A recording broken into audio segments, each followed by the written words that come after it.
Uh, Selamat sore semuanya. Assalamualaikum warahmatullahi wabarakatuh. Salam sejahtera bagi kita semua. Shalom, Om Swastiastu, Namo Buddhaya, Salam Kebajikan. Selamat datang di seri webinar Next Step yang pertama dengan topik kuliah di luar negeri.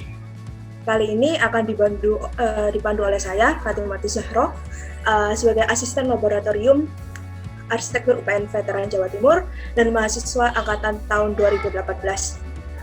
Jadi dikarenakan Mas Audi Khoiron yang sebelumnya direncanakan akan memandu acara berhalangan dikarenakan beberapa hal, maka saya yang akan menggantikannya kali ini. Jadi pertama-tama kami ingin mengucapkan terima kasih atas kehadiran semua teman-teman di acara seri webinar Next Step kali ini untuk mendengarkan paparan mengenai kuliah di luar negeri dari pembicara kami sore ini.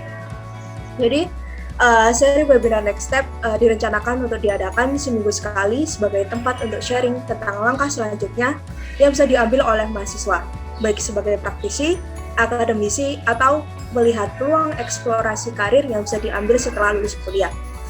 Jadi seri ini akan berisi seputar latar belakang di balik pengambilan suatu keputusan, upaya, dan usaha yang harus dilakukan dan menilik kegagalan sekaligus keberhasilan selama menempuhnya.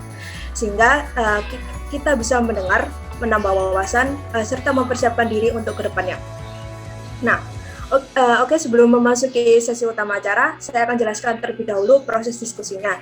Jadi, sesi utama acara akan dimulai pertama dari paparan presentasi Bu Adibah Nurul Yunisha, kemudian dilanjut dengan sesi tanya-jawab, dan untuk sesi tanya-jawab, mohon teman-teman bisa meninggalkan pertanyaan di kolom chat, atau bisa menggunakan fitur raise hand untuk kemudian bisa didiskusikan bersama-sama. Sekarang, saya akan membacakan terlebih dahulu secara sekilas kurikulum vitae dari pembicara kita sore ini. Bu Adibah Nurul Yunisha, atau akrab disapa Bu Adibah, merupakan lulusan jurusan Arsitektur Institut Teknologi 10 November Surabaya, yang kemudian mengambil sandwich program dengan jurusan Urban Design di Section University of Applied Science di Belanda. Kemudian master degree-nya ditempuh di UCL London dengan program Spatial Design. Beliau memiliki pengalaman kerja di PT Yogyakarta, MFA Studio, dan PT 7 Pilar Dewata. Sekarang beliau menjadi Chief Editor Journal Border dan Asisten Profesor di jurusan Arsitektur UPN Veteran Jawa Timur. Publikasi ilmiah beliau kebanyakan membahas seputar urban design dan pengembangan wilayah yang di tahun 2019 kemarin mengkaji tentang Desa Kalanganyar, Sidoarjo. Kemudian, hingga saat ini Bu Adibah telah mendapatkan beberapa penghargaan, diantaranya Best Speaker di International Seminar of Research Month tahun 2019 dari UPN Veteran Jawa Timur, dan Best Lecturer Architecture Category Asia Young Designer Award tahun 2020 dari Nippon Paint. Jadi itu sekilas dari kurikulum vitae Bu Adibah. Nah, untuk itu mari kita memasuki sesi utama acara hari ini. Saya persilakan Bu Adibah untuk tampil ke dalam screen dan memulai presentasi. Silakan Bu Adibah. Baik, terima kasih atas kesempatannya ya, Mbak Fatim. Izinkan saya untuk share screen terlebih dahulu. Tunggu sebentar. Saya lagi mencoba. Oke. Nah, dulu. Oke, udah kelihatan ya? Sudah, Bu Adibah. Slide-nya. Bismillah. Kita coba. Nanti kalau tengah-tengah ada sesuatu kabar-kabar ya. Ini soalnya saya pertama kali coba presenters view-nya via Canva dan ternyata menarik juga kayaknya. Oke. Pertama-tama apa ya? Saya berterima kasih sekali juga kepada rekan yang mau hadir hari ini karena sebenarnya awalnya itu ceritanya nih acara ini tuh tadinya mau sharing session biasa aja sama anak-anak tugas akhir yang barusan lulus atau yang sedang menempuh tugas akhir. Cuman terus dipikir-pikir, kalau misalkan ada yang mau diracuni selain anak-anak UPN ya kenapa enggak ya? Akhirnya ini akhirnya disinkronkan dengan program lab kami. Dan juga difasilitasi. Mungkin sebenarnya juga ini sudah menjadi rencana besarnya lab rancangan ya dan niatan saya mau meracuni mahasiswa kami itu bersambut gitulah sebut saja. Jadi bertemulah di tengah-tengah di acara ini. Nah, oh ya Mbak Fatim, mohon bantuannya diingetin, soalnya sangat-sangat mungkin saya overtime. Oke Bu, siap. Saya mohon maaf banget, tapi nanti ingetin aja, biar nanti langsung di fast forward gitulah cara speed ngomongnya. Iya. Dan saya cukup takjub ya, kita publish mungkin nggak ada seminggu, setengah minggu ya, dan alhamdulillah antusiasnya tinggi banget. Alhamdulillah banget yang isi format itu. Iya benar. Nah, semoga tapi sesuai ekspektasi ya rekan-rekan semua. Cuman saya mau disclaimer dulu. Nah, jadi awalnya saya mau disclaimer biar nggak cegek. Jadi, seperti saya sebutkan tadi, saya dosen, diperkenalkan sama Mbak Fatim tadi ya, saya dosen UPN Veteran Jawa Timur, dan awal mulanya ini memang mau ditujukan untuk meracuni mahasiswa kami agar semangat mau studi S2. Gitu. Ada beberapa misi yang sebenarnya mau diangkat ya dari ini, cuman prinsipnya sebenarnya sesi ini adalah saya mau sharing personal experience saya ketika saya kuliah di luar. Jadi bakal banyak personal stories, mungkin ada kata-kata yang kurang berkenan, saya mohon maaf di awal, dan saya akan terus terang bilang di awal, saya akan membawakan ini dengan santai, informal gitu, karena menyampaikan ini saya akan menyampaikan dari hati banget ya. Jadi mungkin no filter, semoga terfilter sedikit banyak biar nggak ada yang tersinggung, dan tanpa mendiskreditkan rekan-rekan yang studi dalam negeri ya. Tapi memang goal saya ini, saya mau meracuni teman-teman untuk studi di luar negeri specifically. Jadi nggak cuma S2 aja, tapi S2 di luar negeri gitu ya. Jadi akan banyak cerita terkait itu, dan slide-nya ini banyak foto-foto saya tentunya ya, bukan foto orang lain. Jadi foto-foto saya mohon maaf terkesannya narsis, tapi paling nggak saya bisa menggambarkan ilustrasi apa yang saya alami di sana. Dan rencananya sebenarnya gini, ini mau terbagi 2 sesi. Jadi saya mau cerita tentang personal story saya dan apa yang membuat saya studi lanjut di luar. Dan sesi kedua baru bagaimana caranya. Karena kalau dijadikan satu kenapa dan bagaimana itu nggak cukup waktunya. Karena banyak banget yang ingin saya ceritakan di sini. Jadi ya, siap-siap saya mau meracuni. Bahasanya memang akan persuasif banget gitu, dan akan mungkin kayak kesannya wah luar negeri bagus banget. Nggak gitu juga sih. Cuman memang saya bertujuan untuk mempersuade Anda semua untuk mau studi di luar negeri. Nah, namun untuk itu pertama saya mau ngajak polling dulu nih. Saya berhasil masang pollingnya Mbak Fatim. Jadi izinkan saya mungkin nge-share pollingnya. Yang pertama, mohon kepada peserta untuk mengisi yang polling pertama dulu. Mungkin kita tunggu 1 menit, baru saya bisa cerita lebih lanjut gitu tentang background stories saya. Coba.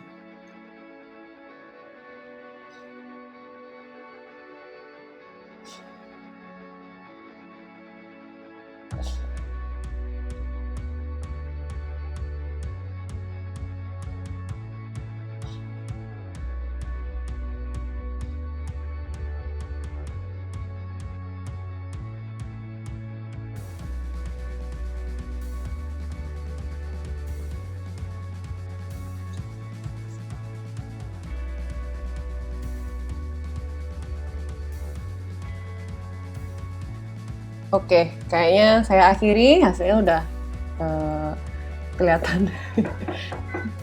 Silakan. Nah, ini saya share resultnya. Kelihatan nggak ya resultnya? Kelihatan nggak ya resultnya? Kelihatan. Oh, kelihatan. Nah, Ya. jadi di sini resultnya menunjukkan bahwa 50% memang mau studi lanjut luar negeri. Cuman yang kurang lebih separuhnya yang lain mau sebenarnya, tapi nggak yakin mampu gitu. Dan yang terakhir ini yang sedikit 8%, ada 4 orang, sebenarnya belum terpikir sih, cuman mungkin ikut kegiatan ini siapa tahu kemudian jadi terpikir gitu ya. Semoga akhirnya jadi nanti pindah yang pertama, yang iya yakin gitu. Oke, saya stop sharing yang ini dulu hasil pollingnya. Nanti ada polling lagi. Yang untungnya ini nggak ada yang jawab tidak ya, jadi masih ada iya dan tidak. Nah, kenapa saya polling dulu? Karena saya mau sharing specifically personal story saya karena gini. Saya itu juga masuk yang ketiga sebenarnya dulu waktu S1 gitu loh. Bahwa wah buset kepikiran aja kagak gitu kan. Makanya saya mau cerita dari saya ini sebenarnya orangnya seperti apa sampai akhirnya kok bisa main-main ke mana-mana gitu. Atau sekarang sebut saja saya obsesi studi lanjut. Nah ini nanti saya akan cerita beberapa. Jadi beberapa alur kita ya. Jadi pertama saya mau cerita how I used to be, kemudian dari double degree scholarship ke master degree scholarship karena semuanya itu berkaitan. Kemudian the phase of an international class, kemudian ada the struggle, the joy-nya juga seperti apa. Kan kalau ngeracun biasanya the joy ya, tapi sebenarnya tentu saja pasti ada struggle-nya dan saya ingin memberikan Anda a little taste of reality, tapi juga yang dimana akan ketutup sama joy yang Anda dapatkan nanti. Kemudian debunking international study myth gitu ya, dari yang nanti aja lah, spoiler. What are the final tips in finding for abroad uni dan choosing the right university for your study interest. Mudah-mudahan nutut. Insya Allah saya coba percepat. Sebenarnya nanti akan dibahas lebih detail di sesi yang kedua, mungkin terutama yang choosing the right uni. Tapi paling nggak sekarang saya bisa kasih sedikit spoiler tentang apa sih latar belakang saya ketika saya memilih sebuah universitas. Kebablasan. Nah, jadi perjalanan saya itu dimulai dari tahun 2010 ya, yang tiba-tiba itu ada program double degree, terus saya ikut aja gitu. Terus lalu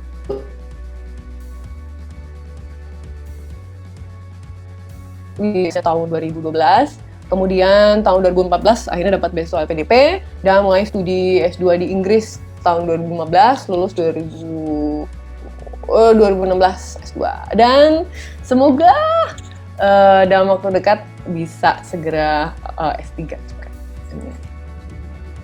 Nah jadi how it started gitu ya. Jadi ini diawali dari perjalanan saya waktu saya kuliah dulu dan to be exact itu semester 1, 2, 3 akhir, semester 3 akhir. Yang dimana semester 3 akhir nih kalau di ITS ya, karir ormawanya itu kita udah mulai menjabat di jabatan strategis di himpunan. Jadi biasanya kalau di tahun pertama pengkaderan, kalau di zaman saya, tahun pertama pengkaderan, tahun kedua itu kita mulai jalan-jalan ke organisasi lain di BELM maupun di BEM.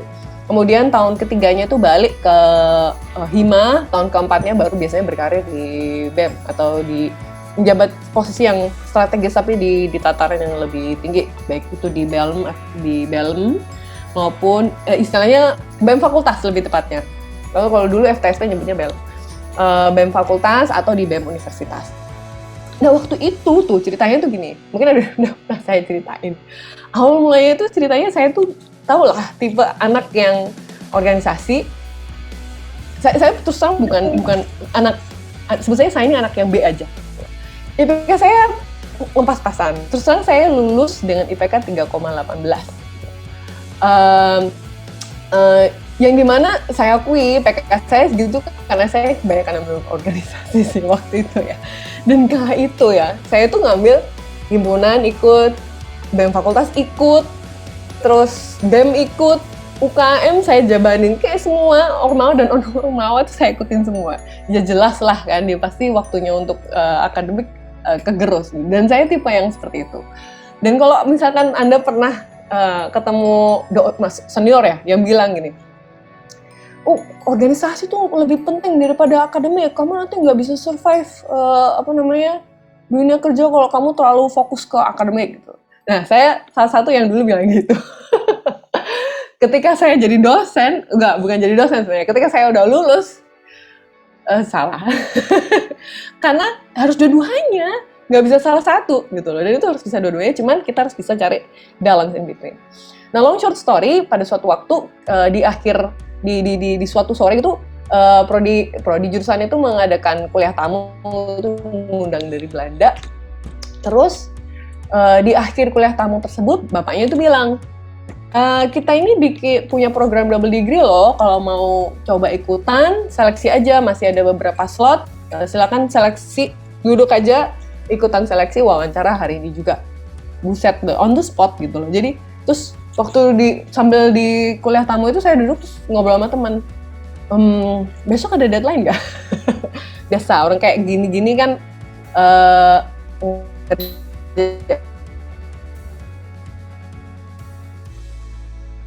dan habis itu pertanyaan selanjutnya, ada rapat Kak? Nggak ada. Ya udah, kalau gitu iseng aja lah. Akhirnya saya iseng wawancara. Dari sekitar 50 atau 50 orang yang ikut wawancara, yang lolos ada sekitar 6 orang dan saya salah satunya. Dan di wawancara itu ada beberapa pertanyaan yang mungkin dibahas detail besok di sesi selanjutnya, karena panjang kalau mau cerita kisi-kisi tentang wawancara gitu. Tapi nanti mungkin saya bisa bahas lebih rinci di sesi selanjutnya biar lebih detail. Tapi long short story, saya lolos dan itu sayangnya bukan full scholarship ya, partial scholarship, dan saya harus bayar sekitar 50%-nya lah. Tanpa persiapan apapun, saya keterima juga kaget kan. Terus piye iki bayare? Terus saya nanya orang tua saya, ini aku keterima ya, gimana ya? Kita punya uang nggak? Terus ibu saya, oke, tunggu sebentar ya gitu. Dan alhamdulillah tahun itu bapak ibu saya ada rezeki gitu. Ya dibilang rezeki karena di periode sebelumnya bukan saya sih, kakak saya sempat coba keterima, tapi rezekinya belum ada gitu. Rezekinya kebetulan di saya, sehingga saya akhirnya berangkatlah ke Belanda dan ke double degree. Dapatlah biasa double degree dan belajar di kelas urban design gitu. Dan di kelas urban design itu campur ya, ada anak Belandanya, sekitar 50% anak Belanda, 1, 2, 3, 2 anak Cina, 1, 2, 3 anak Korea, terus 4 anak Indonesia, 3 dari ITS waktu itu, satu dari Undip. Jadi ini yang dari ITS ini Mas Askia, Mas Angga, ini saya. Ini kebetulan sebenarnya bukan student, ini saudaranya Angga yang kebetulan. Nah, ada program international class. Dasarnya itu pada dasarnya sebenarnya adalah yang programnya itu international class. Ini kita bergabung dengan seluruh kontinen lain. Tapi ini tuh kayak program umumnya gitu. Cara presentasi, MKDU lah, mata kuliah umum ya, kayak bahasa Indonesia apa yang kayak gitu. Tapi ini prinsipnya ngajarin cara presentasi, communication skill, tapi kalau yang keilmuan khususnya itu yang di urban design. Nah, dari situ saya mendapati bahwa, loh, ternyata mek ngono tok ya mau kuliah di luar negeri itu. Karena terus saya gini, saya pribadi itu termasuk anak yang cukup punya privilege ya. Orang tua saya paham bahwa agar maju saya harus berpendidikan tinggi, saya harus punya bekal bahasa Inggris. Jadi dari dulu saya udah dilesin bahasa Inggris dari SD. Cuman saya selalu lesin sama orang Indonesia gitu, nggak pernah pede sama bule. Sampai suatu waktu saya dilesin di IF, kagok banget gitu ngomong sama native, kan di IF kan pakai native ya. Terus kagok banget, terus kayak nderdek gitu loh, kaku gitu loh. Tapi lama-lama ya karena namanya les di situ ya, akhirnya mau nggak mau ngomong gitu. Sehingga kepercayaan diri saya terhadap kemampuan speaking itu meningkat drastis. Dan saya di situ ketemu seorang guru yang dia tuh nanya ke saya, kamu kenapa les bahasa Inggris, mau studi di luar negeri? Dalam hati, buset mau lulus PA ya susah payah apalagi kuliah di luar negeri gitu ya. Tapi ternyata itu possible gitu loh. Ketika saya iseng-iseng daftar, terus saya ya udahlah nyemplung aja gitu, berangkat nyampe di sana ya lulus aja gitu, walaupun it's not an easy ride ya. Nanti saya cerita. Nah di sini intinya saya tuh merasa loh, ternyata gampang ya. Udah pokoknya saya mau lanjut 2 di luar negeri, nggak gimana caranya saya nggak mau tahu, pokoknya harus di luar negeri gitu. Jadi kalau kamu Anda perhatikan ya, ini 2011 saya lulus ibaratnya punya ijazah tuh 2012 karena saya telat yudisiumnya sehingga mundur 1 semester gitu, saya baru wisudanya Maret 2012. Sehingga dari tahun 2012-2014 itu saya ngejar banget beasiswa, dan itu 2 tahun saya nggak dapet beasiswa. Saya apply ke Jepang, membuka ke Kusho, ke Korea, KGSP, mungkin ada yang sudah pernah coba-coba apply ya, cukup familiar. Australia, Amerika tuh hampir ngirim, USA, terus mana lagi ya? Kayaknya semua beasiswa tak cobain deh, nggak dapet sampai tahun 2014. Kebetulan tahun 2014 tuh saya menikah, dan saya udah pacaran sama suami saya dari tahun 2012. Jadi selama 2 tahun itu beliau saksi mata saya usaha apply beasiswa. Dan selama 2 tahun saya nggak keterima. Dan setelah nikah saya mikir, saya akhirnya nyeriusi les bahasa Inggris lagi, IELTS waktu itu di IELTS. Terus saya mau coba beasiswa LPDP terakhir kalinya, dan saya batin waktu itu. Kalau kali ini saya nggak keterima beasiswa LPDP, saya mau hamil aja. Aku tak ngomong anak ay. Gitu. Tapi ternyata tahun 2014 saya keterima, dapat beasiswa LPDP. Dan waktu keterima itu, nah lanjut ya. Ini salah, belum lanjut, sorry. Ini saya keterima, intinya saya dapat beasiswa master LPDP, dan saya kuliah di spesialisan Architecture and Cities, Spesialitas Laboratory, yang dimana dia tuh di bawah The Bartlett School of Architecture, University College London di UK. Ini waktu persiapan keberangkatannya kayak pengkaderannya gitu.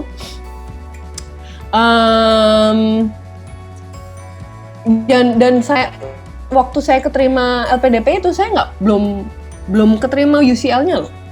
Saya nggak punya LOA. Dan waktu wawancara itu saya sempat ditanya, kapan rencana mau berangkat? Rencana saya mau berangkat Maret 2015. Oh oke. Kok ya untung ya, yang mau wawancara tuh nggak tahu, tau nggak? Soalnya Inggris tuh intake tuh cuma sekali dalam setahun, jadi cuma September. Gitu. Jadi saya ngomong Maret tuh sotoy banget, ya ampun. Terus begitu pas bener-bener klik apa, ya Allah ternyata cuma September. Tompol. Oke, buat yang nggak tahu UCL, saya mau flashing dikit. UCL itu masuk top 10 university ranking 8 setimbang sama ITH Zurich. Jadi cukup prestisius.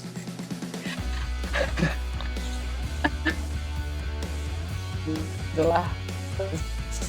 Ya ini waktu itu gedungnya Bartlett tuh masih di sini. Sekarang udah pindah ke gedung yang baru. Waktu saya datang tuh gedung yang sekarang dihuni itu lagi direnovasi. Gitu. Dan akhirnya long short story 2016 saya lulus, alhamdulillah, walaupun nggak cum laude, tapi cukup lah namanya, gitu. Nah,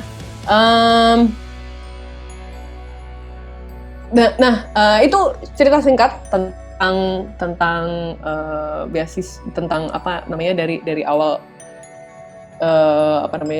dari waktu S1 sampai akhirnya memutuskan S2. Karena sebenarnya emang enak banget gitu, kuliah luar negeri itu. Yang bikin enak itu orang masih mikir jalan-jalannya, tapi it's a whole lot more than that. Yang saya pelajari itu banyak banget. Nanti saya akan cerita lebih lanjut kenapa saya pilih Inggris ya, karena saya suka sana. Cuman kenapa saya flexing UCL gitu ya? Kesannya dari Saxion itu rankingnya nggak bagus. Saxion, terus ITS lah, anggap aja gitu. Begitu UCL, keterima UCL. Karena sebenarnya ya, international class itu adalah bisnis. Ini awal mula saya mendapati bahwa, loh, malah international class itu sebenarnya bisnis. adalah dari waktu suction itu. Jadi ternyata ada tuh yang namanya agen sekolah, ini mana mereka itu dibayar untuk cari student internasional. Contohnya ada beberapa agen pendidikan lah di Surabaya. Saya kan kalau Google itu udah nemu beberapa. Dan waktu itu agen kami yang ngantar kami ke suction tuh Butina namanya. Tapi bukannya itu buruk ya, enggak. Cuman saya mau memberi ilustrasinya begini.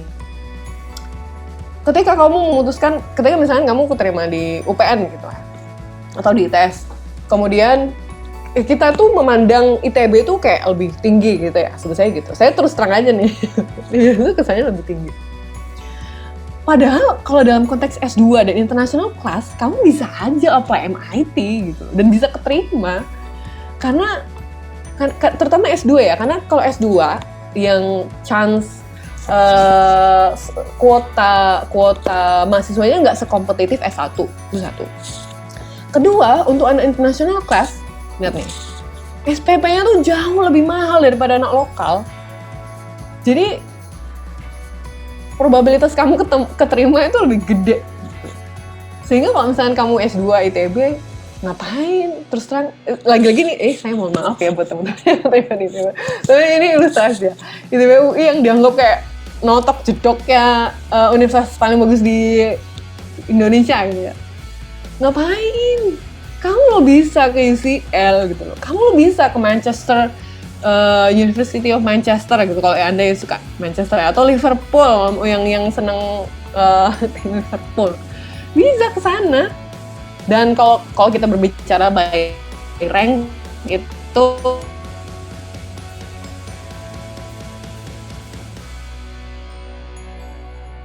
kalau dilihat di sini ya, UK student atau sekarang UK student. Kalau dulu EU karena mereka kan masih bareng Uni Eropa ya. Sekarang UK student doang. Kalau dulu EU juga masuk sini. Jadi itu jauh lebih murah daripada ini. Ini BTW SPP setahun. Anggap aja kursnya 20.000 ya. Sekarang sih udah turun. 20.000 kali 20.000, 400 juta setahun. Buset, mahal banget kan? Ya tapi kalian itu memang sumber uang buat mereka. Gitu. Jadi aside from goal kita untuk menggali ilmu lebih dalam ya, kata orang kan kejar ilmu sampai ke negeri Cina. Opportunity kamu untuk dapat sekolah tinggi di universitas yang lebih ternama dari yang pernah kamu dengar kayak itu much higher gitu. Jadi ngapain dalam negeri? maaf buat yang tersinggung. Cuman ya ini saya bertujuan untuk meracun Anda. Titik. Ya, jadi again opportunity itu much bigger ya. Jadi kalau saya gini, pasang target yang tinggi banget. Kejarlah kamu pasang target gini. Saya pengen masuk S2 di MIT. Saat jatuh-jatuhnya dari MIT itu ke UCL gitu loh maksudnya. Buangannya MIT itu UCL. Jadi jangan targetnya UI, nanti jatuhnya di ITS lagi, di UPN lagi. Yang tinggi sekali ya gitu. Sorry saya nyebut ITS juga ya karena saya sebagai alumni saya mau ya meracun juga gitu. Semoga teman-teman juga teracun. Terus saya mau cerita the struggle and the joy ya. Jadi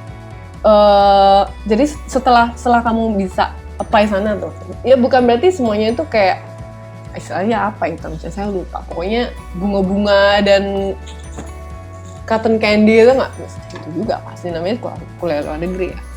Jadi waktu S1 itu saya sempat failing the final project, like literally failing. Kalau kamu pernah lihat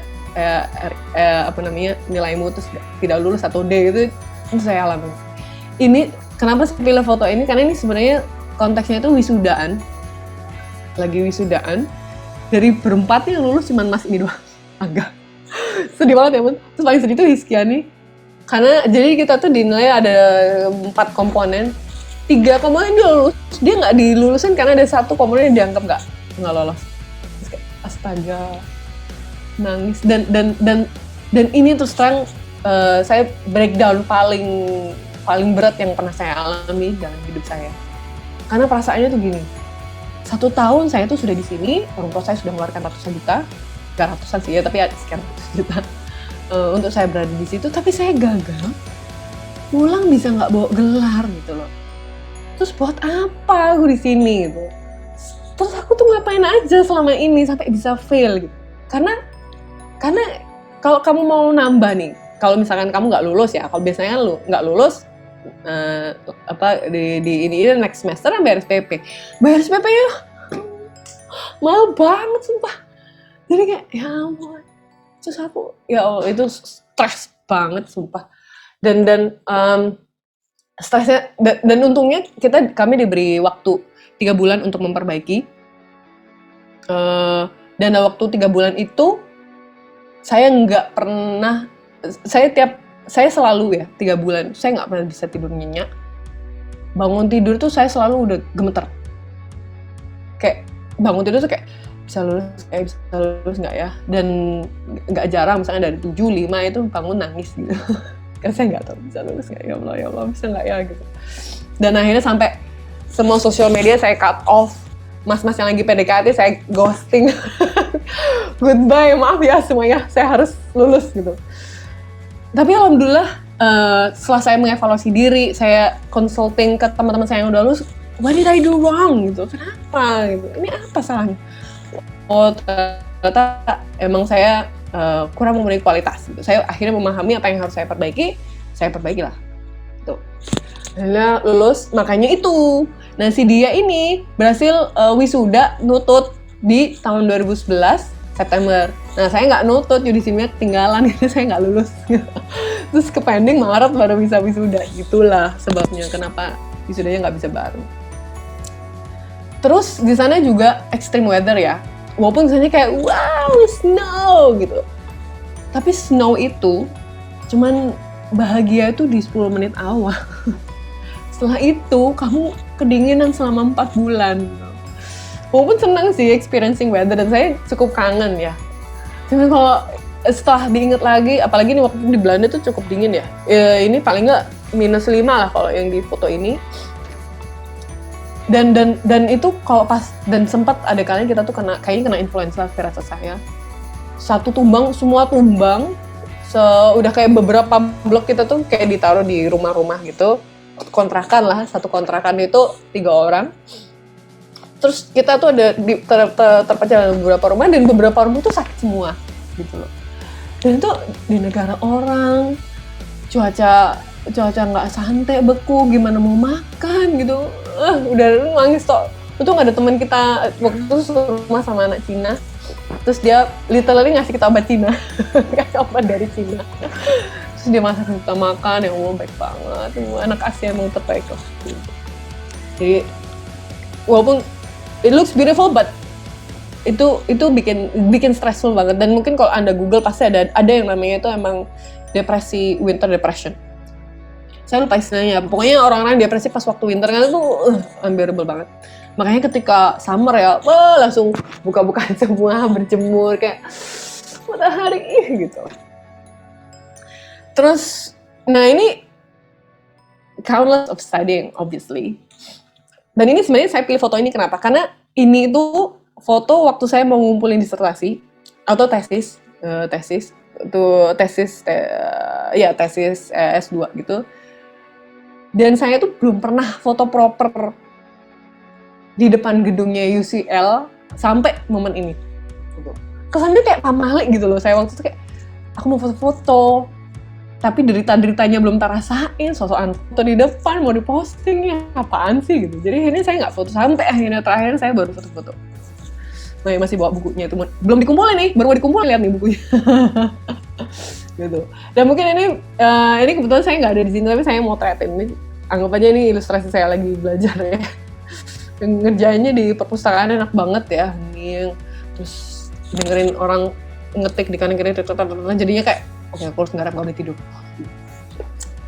Tapi aside from those sorrow times, saya ketemu orang yang baik, luar biasa. Ini adalah waktu saya main angklung untuk acara performance kultural Indonesia di London. Itu ini jadi ceritanya ini settingnya udah di London ya. Kemudian pertama kali nyobain skating di literally bener-bener es gitu, yang smooth. Karena kalau di TP di Grand Ski itu emang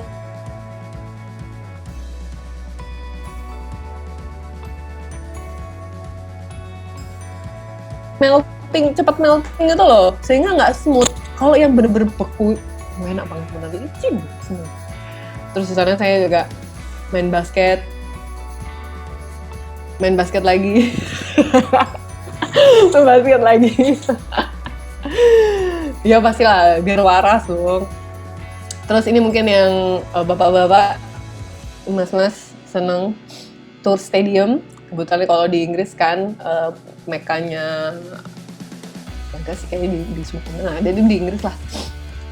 Tour stadiumnya Manchester. Ini mungkin biasa nonton.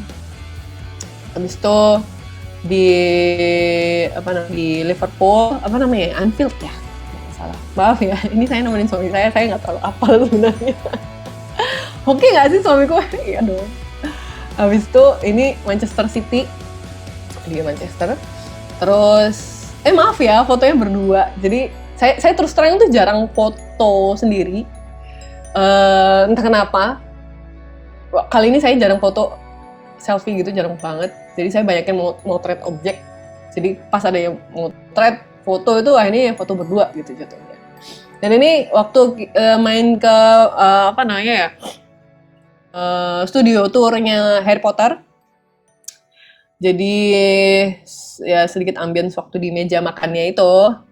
Terus ngicip butterbeer. Terus ini balik lagi ke yang S1, foto di kincir angin. Beneran, kincir angin beneran. Bukan yang di batu. Terus foto sama teman-teman Indonesia yang di Deventer, di kota itu, di Deventer. Terus lagi ini waktu S1 perform nari, ya prinsipnya acara kultural Indonesia gitu. Terus jalan-jalan ke Paris, S1 ya ini ya kan.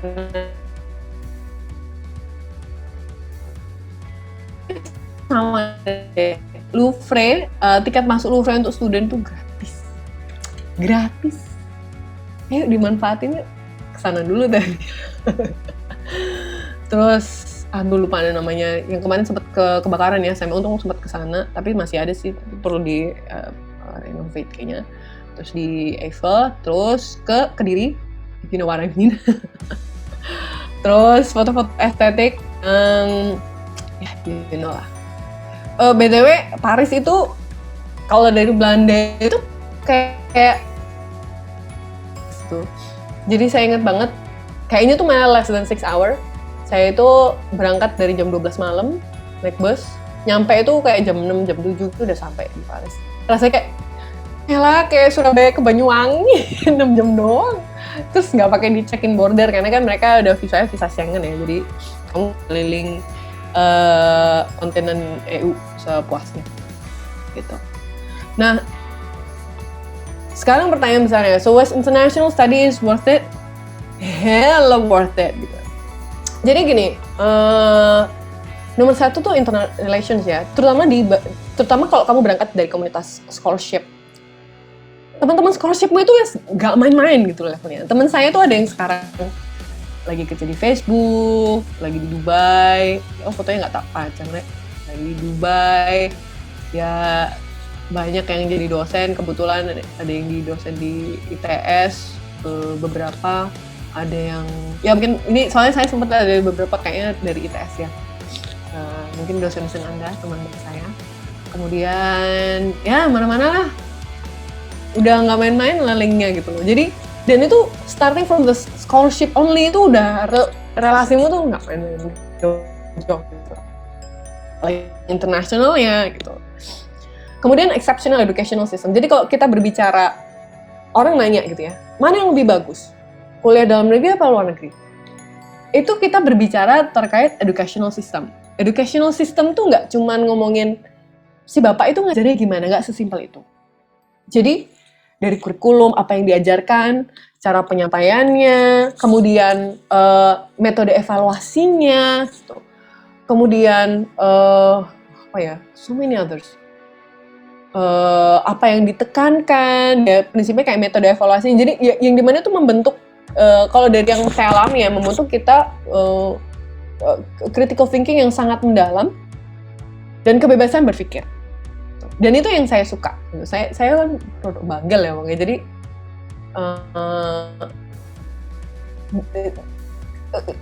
sistem pendidikan di luar negeri itu membebaskan kita untuk menuju kemana yang mau kita pergi, gitu. Dan saya terus terang addicted ke itunya. Saya punya visi. Terus Bapak Ibu dosen tuh arahnya cuma ngarahin ke sana aja. Oh, kamu bisa ke sini nih, dan mereka tuh fully appreciated semua ide yang kita punya. No stupid questions, highly appreciated, semua yang kita bawa tuh mereka sangat appreciate. Jadi saya berasa achieve banget, walaupun nilai saya nggak bagus-bagus amat gitu. Tapi ketika saya sitting in the class only itu udah kayak, wow, saya appreciated, saya berasa punya achieve sesuatu. Tau nggak sih perasaan kayak sense of achievement? Kadang kalau kita kuliah sumpah ya, karena kita main game, terus kita seneng kan karena menang waktu main game, itu sense of achievement yang kadang perlu kita bina dari waktu ke waktu gitu. Dan being in the class only, it's already giving us like sense of achievement. Makanya nagih kuliah di luar negeri itu, karena seneng gitu loh. Jadi kayak, dulu belajar kok seneng, aduh gimana jelasinnya ya? Karena emang sistem pendidikannya itu fully support kita untuk menjadi diri kita sendiri.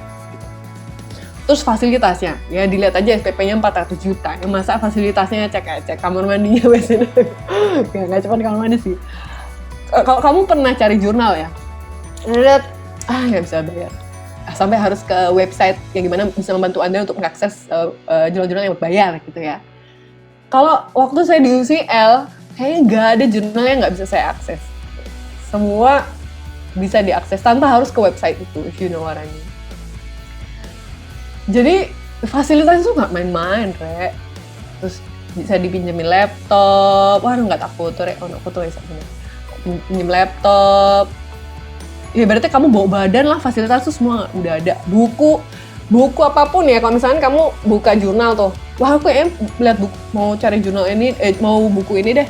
Di perpus tuh pasti ada. Yang nggak ada gitu di situ tuh kayak, wah gila semuanya. Cultural exchange. Nah ini yang paling saya suka ya, cultural exchange. Cultural exchange konsepnya itu bukan kayak saya pakai baju batik, dia pakai baju adat sana, enggak. Tapi lebih kepada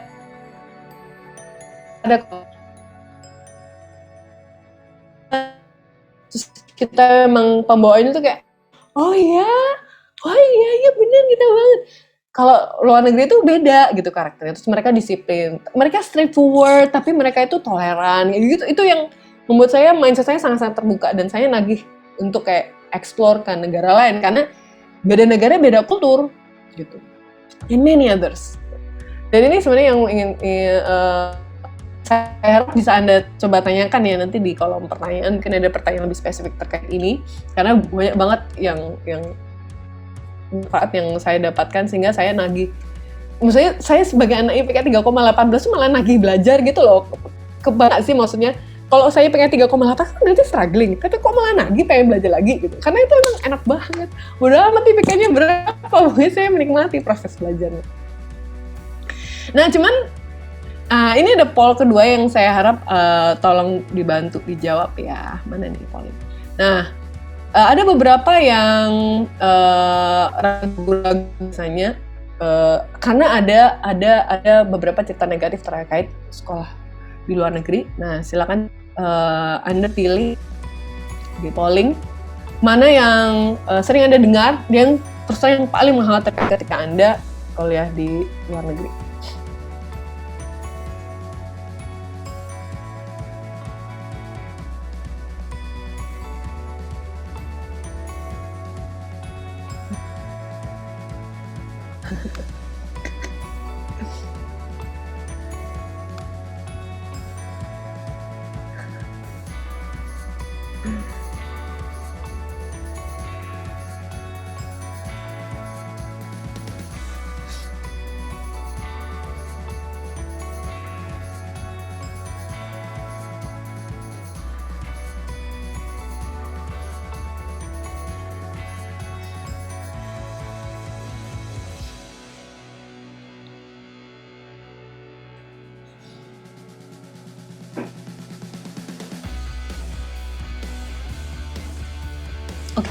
Saya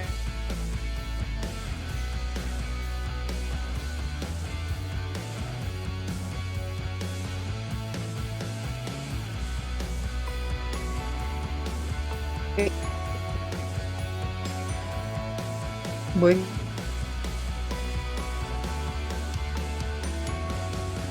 61% takut rasisme, ada 2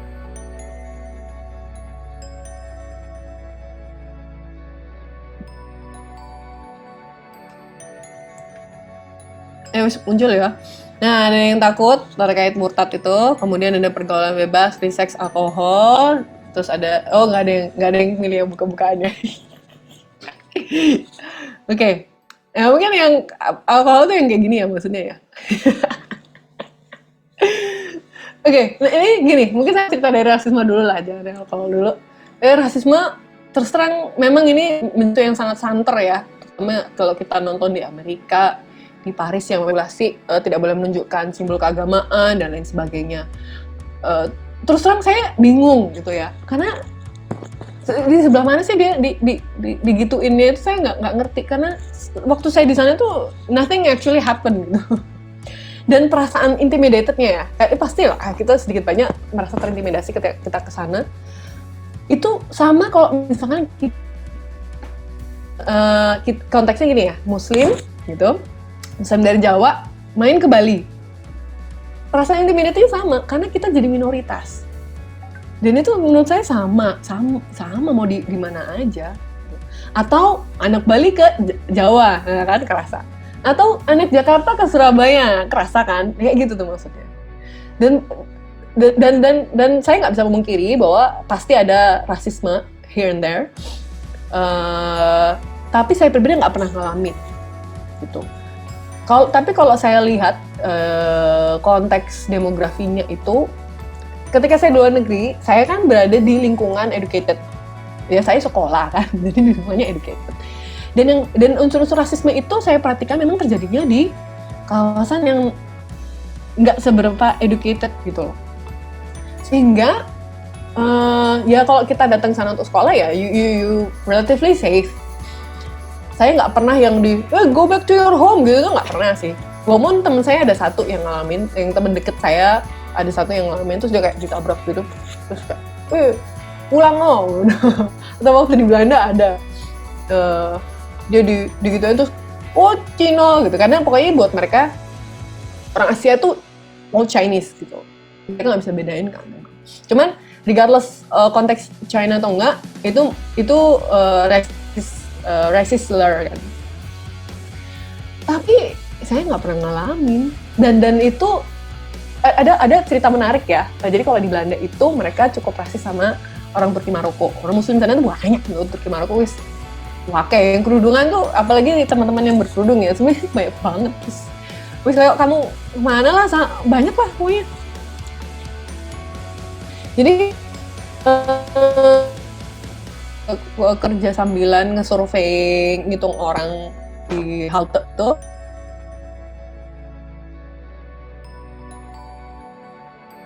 Dia tuh bilang, kita ngelewatin kawasan Turki Maroko, terus dia tuh bilang, Tante, itu loh orang Turki Maroko, ya mereka tuh katanya suka merkosa, katanya nyuri gitu.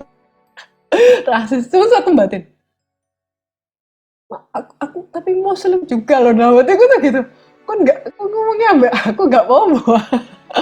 Artinya soalnya gini, mereka tuh nggak semata-mata mukul rata in some context. Jadi mereka juga melihat seseorang, mereka juga ya memang ada konteks generalisasi yang mereka lakukan, ya sama lah kayak kita gitu. Kalau kita pasti ada unsur-unsur rasis gitu. Yang dimana ya akhirnya ya sama gitu. Terus kalau specifically saya cerita tentang London ya, saya mau cerita tentang London nih. Sorry, sedikit aja. Aduh, London tuh udah saya paling cinta ke London, makanya saya S3 kayaknya pengen balik ke London aja. Despite saya ingin coba ke Amerika, tapi kan saya balik ke London. Kenapa orang London itu gini konteksnya. Kalau kamu tahu orang Amerika sama Inggris ya, itu kayak orang Surabaya sama orang Jogja. gitu. Wong Surabaya bla bla bla lambene sak warepe dhewe. Tapi ketemu orang ini konteks yang agak generalisasi ya. Mohon maaf sebelumnya. Ya, tutur katanya halus, mungkin ada hal yang tidak berkenan, tapi itu sudah disampaikan secara langsung sehingga tidak menyakiti perasaan orang. Itu kayak gitu Inggris. Gitu. Jadi tapi mereka juga emang budayanya bagus ya. Kalau Anda pernah dengar British Gentle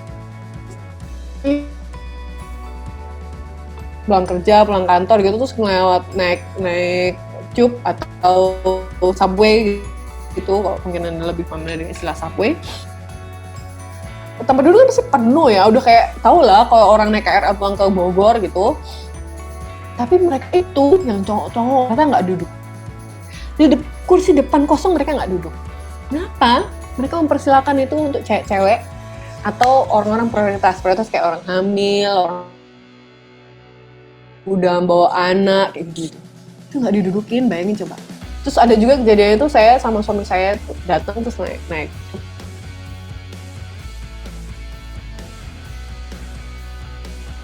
mau tukeran tempat. Oh, baik banget Mbak, peka sekali. Terus ya udah ini tukeran tempat duduk. Dan itu terjadi berkali-kali. Itu mereka baik banget. Ada ibu-ibu tua malah nawarin saya tempat duduk, kan bingung ya. Saya di sini mau turun kok, satu stop lagi nggak apa-apa duduk aja. Terus langsung ngasihin saya tempat duduk. Jadi kulturnya tuh baik banget. Walaupun ada mendol muri, tapi nggak dibilangin. Jadi saya nggak sakit hati. Jadi konteks kultural ini yang ingin saya perkenalkan ke Anda gitu ketika Anda belajar di luar. Karena dunia ini luas banget. Kalau kita merasa kultur di Indonesia bervariasi, wah di luar tuh lebih macam-macam lagi, dan itu memperkenalkan Anda kepada lebih bijak gitu loh. Nggak bisa menjadi orang begitu saja. Terutama kalau faktanya gini, di luar negeri itu udah kayak melting pot. Globalisasi itu udah rapid banget gitu loh. Di Belanda itu banyak banget orang Indonesia, dan alhamdulillah orang Indonesia itu punya image yang cukup baik ya di mata orang Belanda gitu. Terus kalau buat yang anda Muslim dan kekhawatiran dan rasisme terhadap image keislaman gitu ya orang Turki, Maroko, mbak mana ya yang Afrika ya cantik-cantik tuh, lali aku sebenarnya.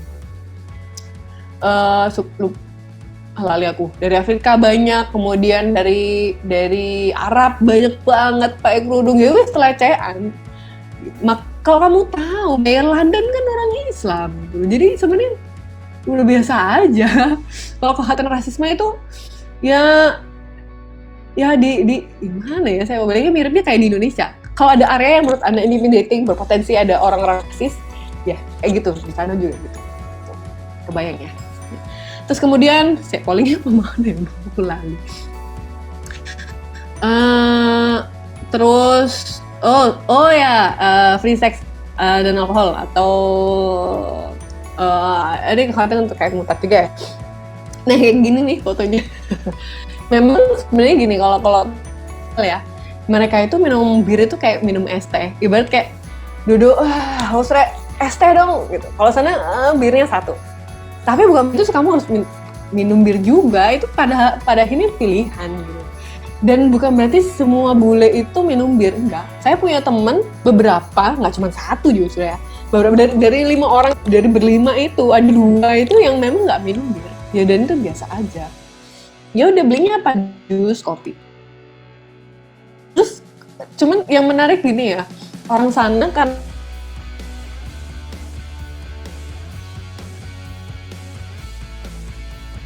jadi kamu nggak akan menemukan mereka di tempat-tempat yang berbahaya lah, misalnya gitu. Sehingga mereka mabuknya itu lebih teratur sebenarnya gitu, lebih behave lah. Jadi somehow orang minum bir itu nggak intimidating lagi buat saya, gitu. Jadi ya biasa lah, ibarat kayak yang satu senangnya pop ice, yang satu senangnya es teh. Ya itu ya buat mereka. Nah kalau terkait free sex itu juga jatuhnya ya kembali kepada Anda bergaul dengan siapa, Anda memilih untuk ikut atau tidak. Karena terus terang gini, ketika kamu ke sana, kamu nggak akan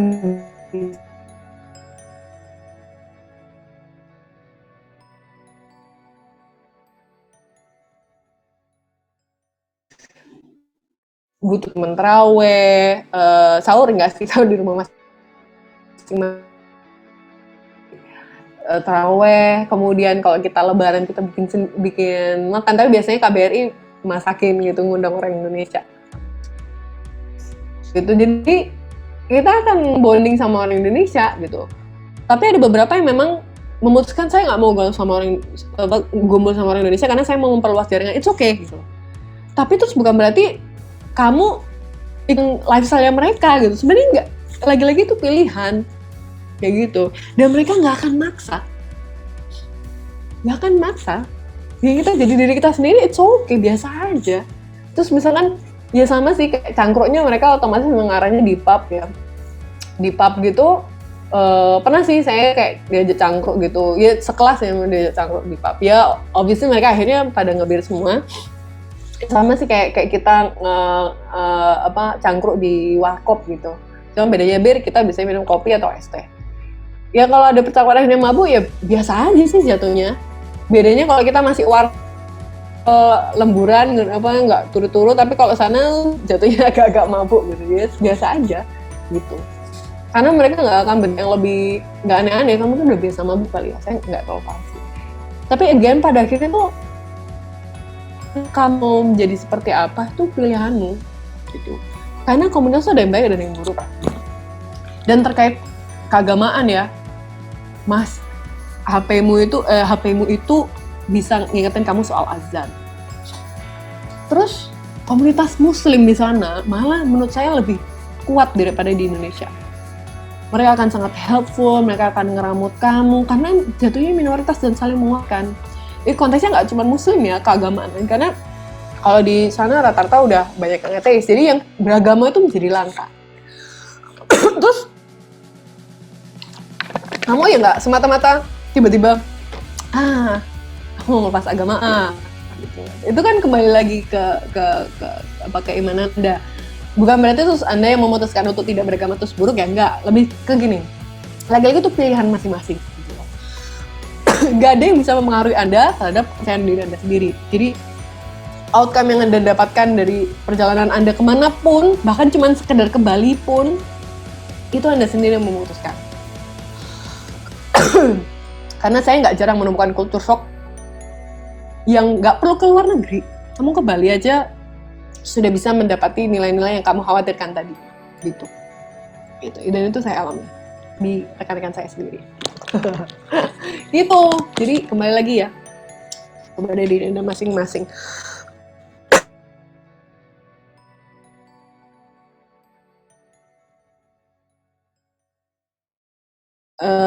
Ya hidup milikmu sendiri, nggak ribet-ribet, nggak usah cari pembeda.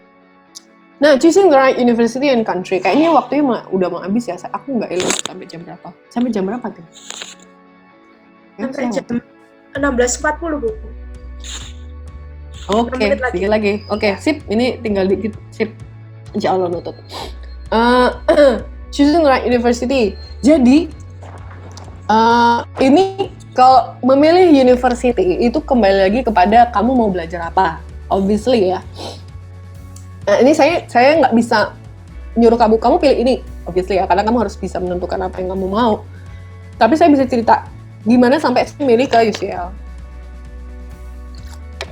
Pertama-tama saya memang karena saya fokusnya di urban, saya pengen ngerasain kultur yang berbeda dan bagaimana kultur itu mempengaruhi kota tersebut. Karena ada beberapa pendapat bahwa budaya itu bisa jadi menghambat perkembangan sebuah kota, gitu. Karena banyak banget hal yang harus di-consider dan muncul saat di pertimbangan dalam satu konteks nggak match sama konteks yang lain. Akhirnya tuh acur, gitu. Sehingga saya milih, saya pengen ke negara adidaya, harus negara maju yang punya latar belakang kultur yang kuat. Kalau bisa bekas monarki atau masih monarki.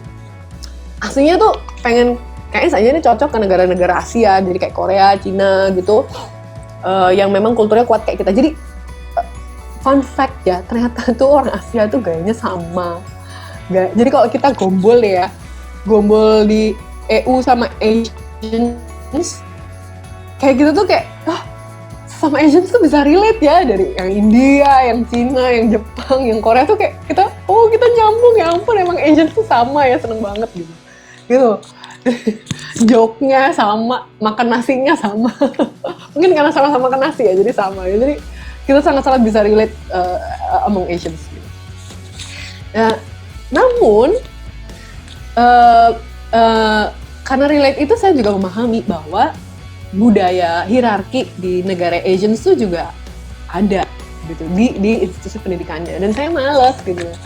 Walaupun sebenarnya saya kan sebenarnya nggak masalah sih, buktinya teman saya yang sudah pernah ke Jepang lagi pengen ke Jepang, berarti kan sebenarnya dia matter that much. Cuman saya udah kadung kayaknya saya nggak tertarik deh ke negara Asia gitu. Akhirnya saya pengen ke Europe lagi. Amerika masih belum berani. Ke Europe lagi, tapi ke Belanda wis rapo. Orang Belanda itu straightforward banget. Hatiku sakit. Aku mau ke negara yang baik hati. Akhirnya saya pengennya ke Inggris, tapi mahal ya. Maksudnya kan nggak mahal, minta ampun kan. Saya bete kalau misalkan ini yang salah satu yang saya pertimbangkan ya. Kalau misalkan saya tiba-tiba ada hal yang harus saya anticipate, nggak bisa dibayarin negara, saya harus bisa nangin sendiri. Sedangkan negara Inggris itu kan mahal ya. Tapi itu kan salah satu pertimbangan yang cukup minor sebenarnya. Terus teman saya, nah ini Ibu Tanti, ini teman-teman yang dari TS ya, Ibu Tanti punya jasa besar. Saya memilih Inggris. Bu Tanti tuh bilang gini, "Duh, kenapa khawatir sama pound sterling? Kan kamu dibayarin." Ya juga ya. Kenapa takut sama kursnya ya? Ya udahlah. Duh, akhirnya saya cari di Inggris gitu. Terus ya udah, dari Inggris saya coba cari based on rank university-nya dulu. Berdasarkan bidang. Dan berdasarkan bidang arsitektur dan urban, UCL tuh yang memang paling top. Tapi sebenarnya bukan situ dulu deh, bukan UCL-nya sebenarnya. Setelah saya memutuskan di Inggrisnya, saya determine kalau saya pengennya di kota besar. Nah, waktu saya dulu S1 di Belanda, saya tuh di Deventer, kota kecil. Jadi di mana tuh opportunity tuh agak susah diraih, karena kayak kuliah tamu yang terkenal tuh adanya di Rotterdam, di Amsterdam, terus harus travel dulu ke sana, spend money lagi, terus pas nyari kerja sambilan tuh susah banget karena kan kota kecil, jadi bersaing banget sama warga setempat gitu loh, jadi susah kan. Saya nggak tahu, kapok di kota kecil, walaupun enak sih, damai, sebenarnya enak banget, cuman aku pengen di kota besar aja. Akhirnya saya bukalah London. Ternyata yang di London, yang bidang itu orangnya di UCL, bidang sektor ada di UCL. School itu sebenarnya bukan university ya, school, jadi kayak institusi apa ya? Saya terus terang nggak terlalu bisa menjelaskannya, tapi dia itu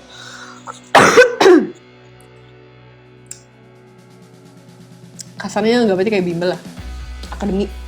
Bukan university, dan itu berpengaruh juga ke visa ke belakang. Tapi sebenarnya ini fine, tapi nggak bisa didanai oleh LPDP prinsipnya gitu. Kalau di school didanai, tapi ada beberapa hal yang nggak bisa didanai karena dia kayak school bukan university.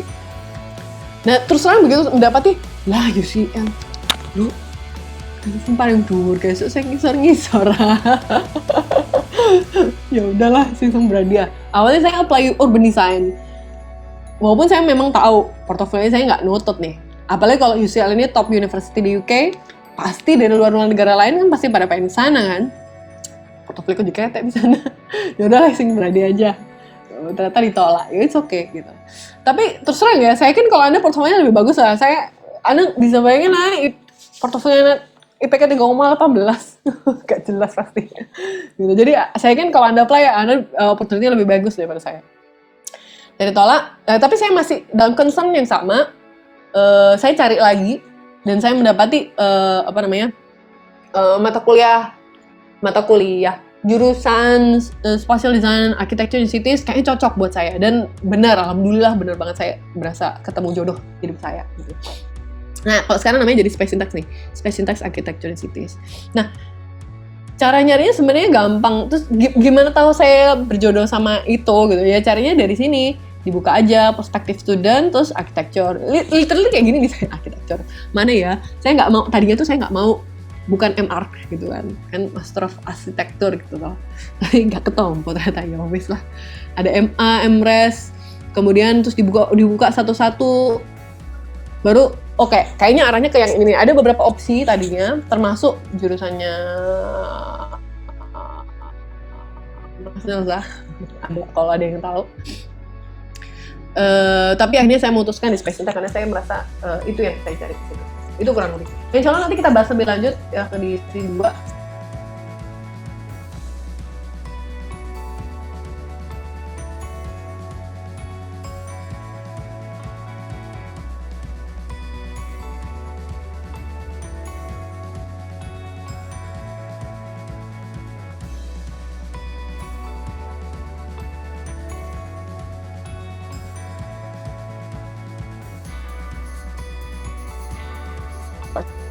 Participating, beliau sempat di Bensley, Popodanes Bensley, sekarang berdiri sendiri, Casa Studio buat teman-teman yang mungkin mau magang bisa di sana.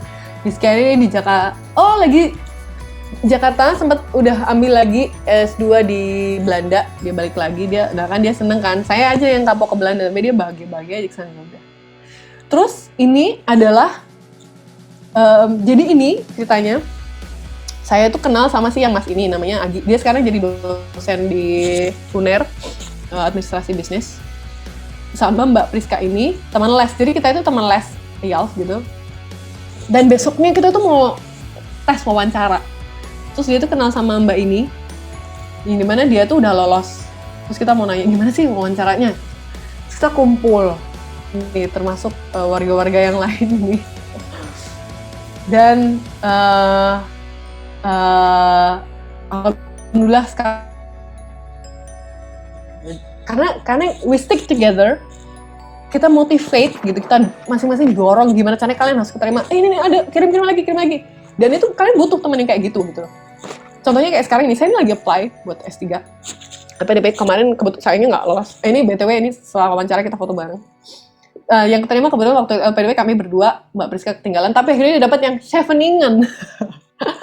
Mak bos juga. Jadi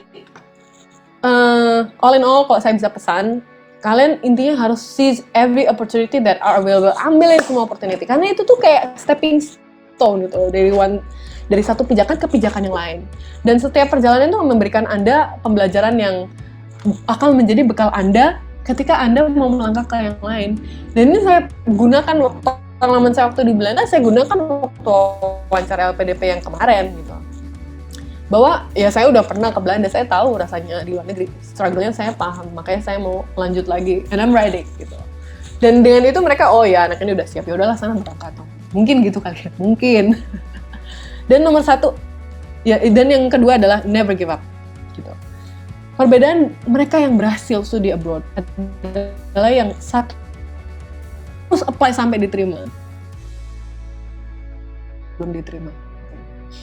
Dan semua teman saya gitu, yang mentok dicoba terus, akhirnya pasti terdampar di suatu tempat yang dia bahagia di situ. Terdampar. Jadi dan apply S2 tuh gampang, S2 di luar negeri tuh gampang, apalagi sekarang online. Kamu tinggal ngisi form, kirim berkas gitu. Saya tuh terus terang ya, ini tak lanjutin. Di sini. Dalam 2 tahun saya sampai akhirnya dapat beasiswa LPDP itu, saya tuh ortu saya ngeliat saya ngenes ya, hari ini gak keterima gitu. Ortu saya bilang, udahlah kamu apply aja di ITS dulu deket rumah. Saya tinggalnya di Gebang deh, jadi deket banget sama ITS kan. Supply kono loh, nang ngomong-ngomongan deh. Terus aku nggak mau karena intinya bukan S2-nya, saya pengennya luar negerinya. Cuman ya udahlah, menurut orang tua saya apply aja. Kok ya gak keterima. Ya bagus lah, alhamdulillah ya gak keterima ya.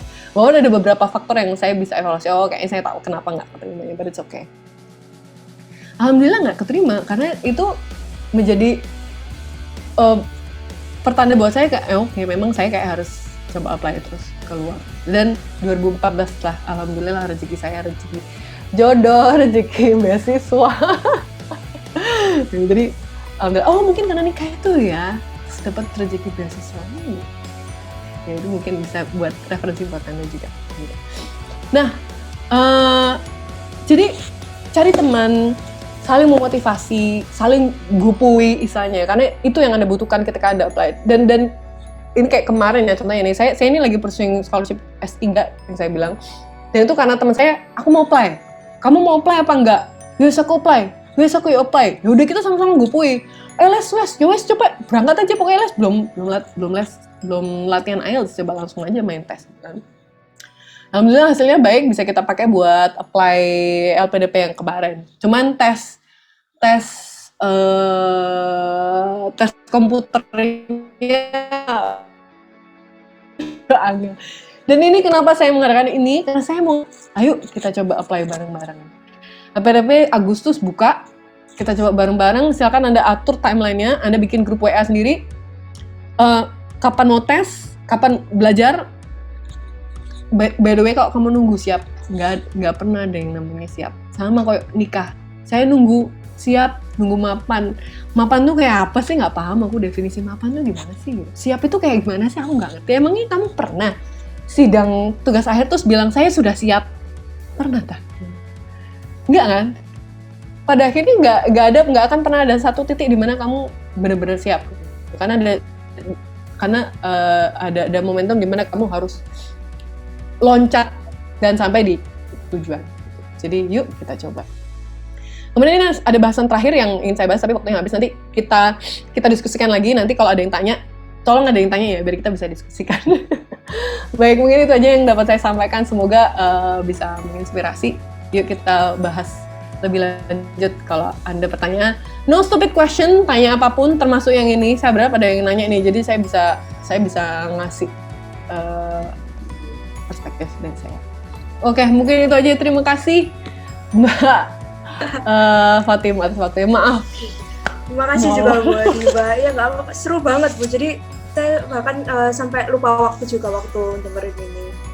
Jadi mungkin dari situ kayak bisa tahu banyak tentang suka dukanya kuliah di luar negeri ya Bu. Jadi kayak bagaimana buat Diva. Mungkin dari saya sih ada pertanyaan ya Bu. Mungkin kalau Bu Diva bilang kan ada perbedaan sistem edukasi di luar dan di dalam negeri kan Bu. Mungkin pernah nggak kayak ada perasaan kaget gitu kan waktu dapat sistem pendidikan yang berbeda gitu di luar negeri? Yang biggest shock yang saya alami itu waktu yang di Belanda sih terus terang. Karena pertama kali ke luar negeri ya. Kedua itu beda bidang. Satunya arsitektur, satunya urban design gitu. Dan di era itu di ITS sekarang udah much better sih kurikulumnya. Di ITS itu metodenya merancang itu kayak ada slide merancang gitu. Jadi kita udah kayak udah ada mindset kan, oh aku pengen merancang ini, aku pengen bentuknya gini-gini. Nggak boleh kayak gitu kalau di urban design itu, kan harus berbasis riset gitu. Dan itu saya struggling banget, makanya saya fail yang di bachelor yang di S2 itu kan itu sulit banget. Dan saya nggak nyangka bahwa saya ternyata bisa sebebas itu gitu loh meriset. Saya nggak tahu karena kan masih kayak melangkahnya tuh kayak terbata-bata. Ya bukan terbata-bata ya, kayak mau maju tuh ragu-ragu, mundur itu kayak ragu-ragu. Jadi hasilnya akhirnya ya nggak maksimal gitu loh. Karena tapi ternyata setelah saya memahami, ya udah bisa kita resapi, kita pahami dan kita sesuaikan. Maksudnya kita harus belajar untuk menyesuaikan itu. Dan worry not ya, anak Indonesia tuh kemampuan adaptasinya bagus banget terus terang. Makanya walaupun ada, tapi jarang anak Indonesia yang tumbang gara-gara begituan. Karena kita kemampuan akademiknya termasuk bagus dan bahasa Inggrisnya termasuk bagus. Masya Allah, kalian merasa saya ngomongnya kok belibet dibandingin sama teman-teman yang terus terang ya dari Korea, dari Cina. Kita itu wah bagus banget, much better, beneran gitu. Jadi iya, struggle pasti ada, tapi nggak usah khawatir, kita tuh pasti bisa adaptasi di situ. Ya tinggal kalau ini budaya yang harus kita pegang dari sekarang ya. Kalau kamu ragu-ragu, bingung, tanya gitu. karena mereka nggak akan ragu-ragu ngasih kalian guidance. Nah itu yang budaya yang nggak yang kadang menghambat kita untuk berkembang di sana waktu itu. Jadi ragu-ragu tanya, padahal ya udah tanya aja, tanya sampai ngelantok, tanya sampai entek, sampai kamu paham, sampai kamu bisa jalan. Dan itu hal yang normal. Makanya saya kalau di kelas suka bete banget ada yang budaya SMA dibawa-bawa, ada temannya nanya dinyinyirin, oh udah tak, gitu rasanya. Nah itu Bu, Kan gak usah mereka kayak gini. masih banyak di Gitu, di jadi kayak nah gitu. betul masih budaya. Makanya itu yang harus kita switch ketika kita udah di sana. Kalau S2-nya nyaman lah, enak, aku bahagia di S2 aku. Ini gara-gara apa? Gara prestasinya Bu Adiba jadi semangat lagi. Dulu sempat turun sih semangat saya juga karena gimana? Kayaknya kok susah banget gitu Bu kalau misalnya apalagi kan tadi Bu Adiba juga struggle-nya kan juga lumayan 2 tahun. Apalagi nanti ini setelah ini kayak jadi kebayang apa yang harus dilakukan, itu pasti banyak banget gitu kan. Terus itu kayak apa namanya? Habis itu Bu Adiba kayak misalnya kan tadi Bu Adiba sempat kepikiran buat milih di Jepang gitu ya Bu. Ngapa mungkin di negara Asia gitu. Nah itu saya pernah dengar kayak ada stereotype kalau misalnya di Asia itu lulusnya lebih susah daripada di Eropa gitu. Itu bener nggak ya Bu kayak gitu? Atau misalnya dosennya itu lebih galak gitu? Kalau galak kayaknya enggak ya. Lagi-lagi saya kan nggak di sana jadi nggak tahu persis. Cuman ada beberapa konteks ini, tapi nggak semuanya ya, beberapa aja. Jadi yang saya pernah dengar di Jepang itu malah dosennya terlalu senang sama kita, jadi kita nggak dilulusin. Jadi ajak project terus gitu arahnya. Gitu. Itu yang saya pernah dengar waktu di LPDP. Jadi kayak ini ya, waktu PK jadi persiapan keberangkatan gitu, di Jepang itu profesornya tuh suka ngekep mahasiswa gitu. Jadi kalian jangan mau diperdaya. Emang kayak ya disenengin karena anak Indonesia tuh kerjanya bagus-bagus gitu. Makanya mau jadi ya nggak tahu konteksnya bagaimana, bukan dipersulit atau gimana, saya rasa bukan sih arahnya, tapi ada arahnya ke situ. Jadi harusnya 4 tahun doang kalau yang S3 ya. Jadi bisa extend sampai 5 tahun. Padahal kalau lebih dari 4 tahun PDB udah nggak bayarin gitu. Jadi tapi kalau misalkan sulit enggak sih, relatif sih jatuhnya ya, tergantung. Maksudnya di London, di UCL pun ada aja dosen yang susah diajak communicate gitu. Ada dosennya jadi musuh bersama, ya ada, pasti ada lah yang kampus kayak gitu. Normal jadi gitu. Menurut saya sih ada yang jadi bahan rasakan gini loh. Gitu pasti ada aja lah, international gossip gitu ada pasti. Jadi sama lah, normal, sama mana aja sama. Gitu. Ini ada pertanyaan? Iya, ini mulai saya bacakan ya Bu, pertanyaan yang ada di chatbot. Boleh. Mungkin pertama-tama ada salam dari Daniel Reza, salam dari NCT. Ya mau baca NCT. NCT. Dulu tim basket NCT sama Deventer bergabung karena kita kaum dari daerah terpencil nggak punya tim, terus kita bergabung gitu. Aduh, saya udah pindah sekarang, saya udah hatinya ke Inggris, nggak mau ke Belanda lagi. Terkualat lagi gitu. Ada lagi nih ya? Ini pertanyaan dari Resal, dari ITS. Nah ini halo Bu Adiba, saya Resal dari A52 yang sedang tugas akhir dan pengen sekali sekolah di Bartlett. Nah ini terima kasih banyak sharing jujur yang buat Resal ini jadi semakin teracuni untuk sekolah di UCL.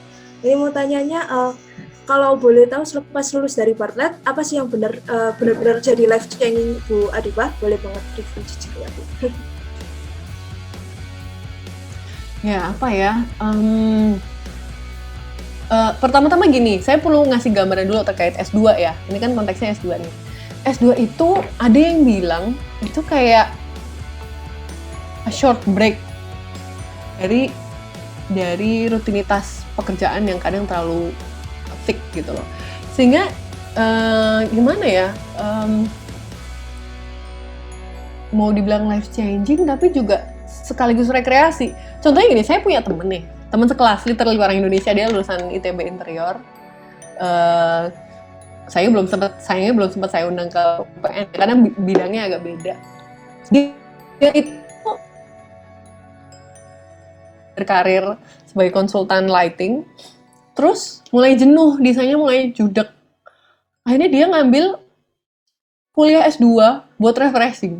Nah itu dibolehin sama bosnya selama 1 tahun gitu. Padahal dia itu risetnya bagus banget. Terus ditawarin sama dosen saya, kamu daripada S2 langsung S3 ya po. Oh, dan itu bisa. Sehingga gelarnya tuh kayak nggak pakai M gitu loh, langsung.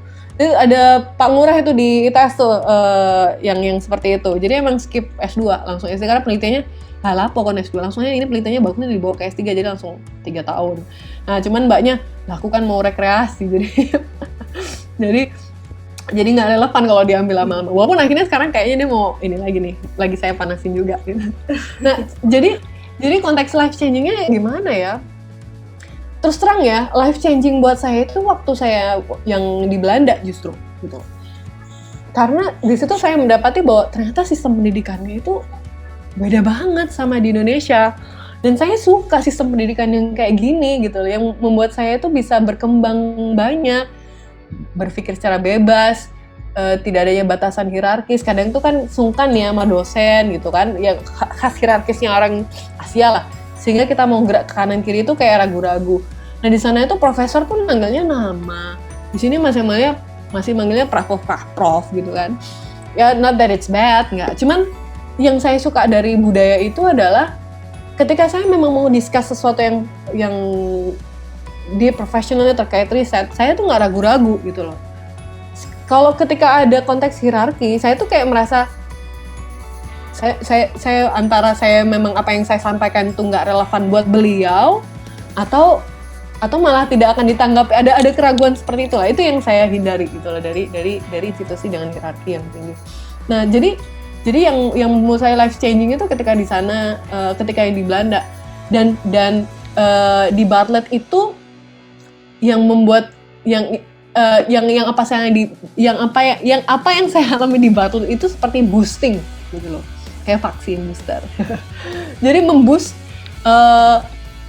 kemampuan kritikal yang sudah saya dapatkan ketika di Belanda. Jadi saya lebih berkembang lagi lah gitu. Jadi saya seneng banget, terutama di Inggris saya bahagia banget. Makanya saya kayaknya pengen balik ke sana dan saya di situ saya menemukan jalan hidup lah saya gitu.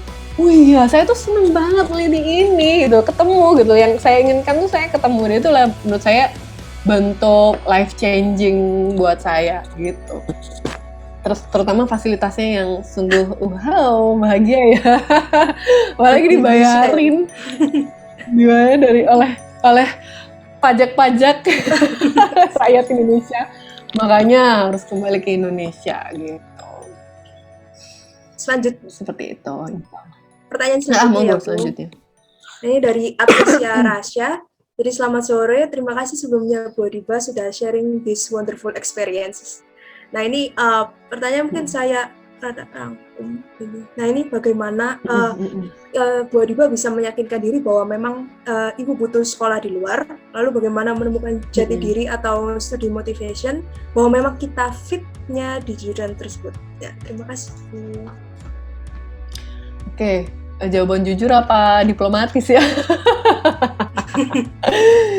Terus saya gini ya, kalau berbicara jujur, salah satu hal yang membuat saya butuh sekolah di luar itu terus terang memang sense of achievement yang bisa dibina oleh sistem pendidikan luar gitu loh. Walaupun saya nggak achieving banget, tapi mereka tuh bisa bikin saya merasa, oh you can do this, you have potential, you know, let's go for it, ayo yuk gitu loh. Walaupun nggak bagus banget, walaupun ketika nilainya keluar, ya elah segini doang gitu. Tapi itu yang membuat saya itu senang gitu loh, sekolah di luar itu. Karena ya itu lagi-lagi sistem pendidikan dan sistem evaluasi yang memang sangat berfaedah gitu loh. Contohnya gini, waktu saya di UCL, nggak bentuk nilai. Terakhir itu baru kelihatan nilainya. Waktu kita nanya kan, teman sekelas itu, kenapa kok nggak pernah ngasih evaluasi dalam bentuk nilai? Dosen saya bilang, kita nggak diperbolehkan ngasih evaluasi dalam bentuk nilai memang. Dan itulah sistem pendidikan kan, sehingga tidak mengotakkan mindset bahwa, oh saya kalau kalau saya tambah grammar ini, maka nilai saya akan nambah 0,5. Prinsipnya bukan itu. Kamu harus memperbaiki sebaik mungkin. Gitu. Dan itu sehingga saya jadi idealis gitu loh. Jadi idealis, saya mau memberikan yang terbaik agar saya achieve yang terbaik juga. Makanya saya suka banget sana. Selain saya di luar negeri itu bisa fokus dan bahagia karena jalan-jalannya kemana-mana gitu. Saya nggak bisa memungkiri bahwa ada motivasi ingin jalan-jalan yang menjadi dasar saya juga pengen keluar negeri gitu.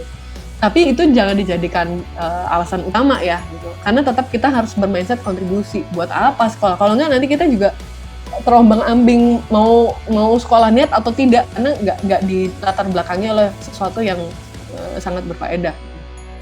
Jadi bermindset kontribusi, namun being abroad itu ibarat saya, buat saya tuh kayak tiap hari saya keluar tuh kayak saya jalan-jalan ke Batu tiap hari gitu loh. Ibarat kayak kita kuliah, tahu nggak sih kuliah terus butuh break kan, kita jalan-jalan ke Batu, ke Malang.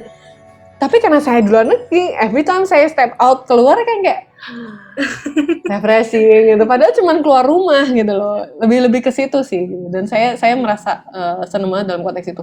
Dan karena saya ini di Surabaya kan sama keluarga besar ya, nggak bisa fokus belajar. Masnya ada aja. Yang ini ulang tahun, yang ono arisan, yang itu apalah gitu. Nggak bisa fokus. Kalau misalnya tuh bisa fokus ini. Dan kita surrounded by brilliant academics. Diskusi itu nggak ada batasnya gitu loh. Yang biasanya disensor di Indonesia bisa kamu bahas di sana, dan itu mind blowing banget buat saya, dan saya seneng banget dapat insight yang berbeda. Jadi nggak, kita tuh bukan berarti itu untuk merebel ya, nggak, kita jadi punya perspektif lain gitu. Dan itu yang saya suka ya, terutama teman barunya itu ya. Makanya nomor satu saya bilang network, nggak cuma konteks internasional tapi juga orang Indonesia ya. Nggak main-main, pokoknya teman-temanmu yang masuk beasiswa itu udah kayak ngeri-ngeri lah. Yang sekarang udah di UN, yang udahlah nggak main-main. Sehingga itu yang membuat saya pengen sekolah di luar negeri, karena saya ingin gitulah, mengembangkan diri saya dari konteks pergaulan maupun sistem pendidikan. Terus kalau yang soal jati diri di jurusan ya, terus terang itu separuh-separuh, antara saya memang hasil dari riset dan kayaknya aku pengen yang ini deh, sama keterbatasan waktu. Jadi kayak at one point ini kayak cari jodoh terus terang. Jadi kayak pilihan tuh banyak ya, tapi kapan kamu bisa berhenti untuk memilih? Ya deadline gitu. Sama kayak desain, deadline. Tapi kita tahu gitu, kalau kita udah ada kandidat calon gitu ya, mungkin kalau yang Anda sudah punya beberapa calon, kamu punya strong sense of feeling, kayaknya orang yang ini deh gitu.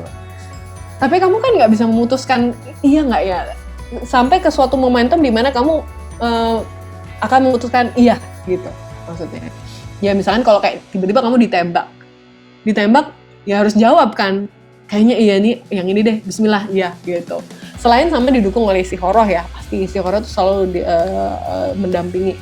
Tapi itu, jadi setelah saya ditolak yang merubah desain, saya cari lagi, kayaknya yang ini deh.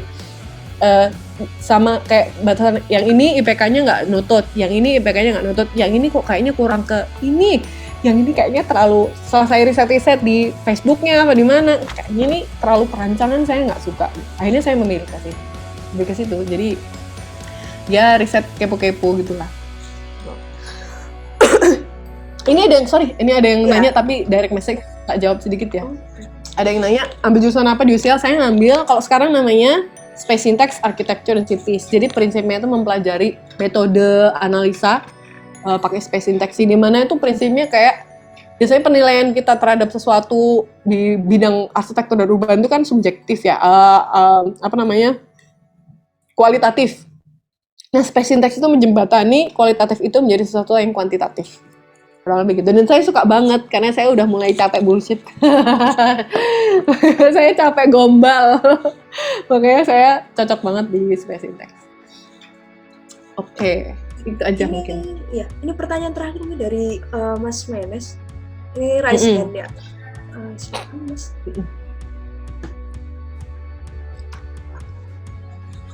Ya, terima kasih atas waktu yang sudah diberikan. Terima kasih juga buat Iba atas sharing-sharing yang saya rasa sangat membantu dalam buat meracuni mahasiswa-mahasiswa yang ada di sini buat mau terjun untuk mengambil S2 nantinya. Berhubung juga saya sendiri juga memang ada keinginan tersendiri untuk melanjutkan S2 di luar negeri. Yang ingin saya tanyakan, tadi ini saya rasa belum ada. Entah mungkin ini ada di sesi kedua atau enggak, mungkin nanti bisa dijawab setelah ini. Jadi saya ingin tanya ke ini sih Bu, seperti tips untuk aplikasi, persyaratan aplikasinya yang untuk pendaftaran di universitas-universitas itu, yang dimana kan seperti ada contoh ada kayak surat rekomendasi, itu juga ada kayak portfolio, esai dan sebagainya. Apakah dari Bu Adiba sendiri memiliki tips tersendiri gitu dalam menyusun application requirement seperti itu? Mungkin sama ada lagi sih juga tadi yang saya dengar tadi kan juga ketika Ibu mencoba mendaftar beasiswa LPDP tadi kan katanya itu belum mendapatkan LOA, itu apakah masih bisa ya Bu langsung bisa mendaftar beasiswa LPDP? Soalnya kemarin yang saya baca itu sudah harus ada LOA sih kalau yang untuk LPDP-nya beasiswanya. Mungkin itu saja yang bisa saya tanyakan. Terima kasih. Oke. Jawab langsung ya. Jadi iya benar, itu nanti sebenarnya akan dibahas di sesi lebih rinci di sesi kedua, karena di situ nanti kita akan buka nih ya formnya LPDP. Terus ini tuh maksudnya apa, ini tuh apa, termasuk mungkin ada beberapa yang nggak paham LOA itu apa sih gitu. LOA itu letter of acceptance. Juga saya juga pengen jelasin terkait perbedaan English test ya, IELTS, TOEFL, apa sih bedanya gitu. Karena saya pernah ngalamin dua-duanya dan itu lagi-lagi cocokan ya. Saya dulu 2 tahun ngincer beasiswa tuh pakai TOEFL, dan hasilnya setelah pulang, jadi kalau TOEFL keluar negeri tuh rata-rata mintanya 550. Saya dulu waktu yang ke Belanda tuh alhamdulillah banget, tiba-tiba tuh hasilnya tuh 550, cuman tes sekali dan itu udah kayak mepet waktunya. Kok ya bentuknya 550, nggak 551, 552, 553, nggak pas 550. Anehnya setelah saya pulang, saya tes lagi, nggak pernah 550 lagi, nggak paham. Jadi saya nyerah, makanya tahun 2014 itu saya memutuskan saya mau coba les satu kali aja, satu sesi lah 5 minggu di YALF waktu itu. Terus tes IELTS, alhamdulillah dapat hasilnya waktu itu 7 gitu. Jadi saya melihat-lihat kayaknya saya lebih cocok IELTS, dan ada beberapa tes lain yang bisa Anda ambil, nanti kita diskusikan lebih lanjut di sesi itu. Nah terkait tips sebenarnya ya itu memang banyak ya, kayak surat rekomendasi, tapi disclaimer itu yang saya lakukan, tapi saya nggak tahu sebenarnya apa yang sebenarnya seharusnya yang highly recommended. Yang saya lakukan sebenarnya juga setelah saya baca-baca sih, saya riset-riset. Contohnya rekomendasi itu baiknya dari pembimbing tugas akhir.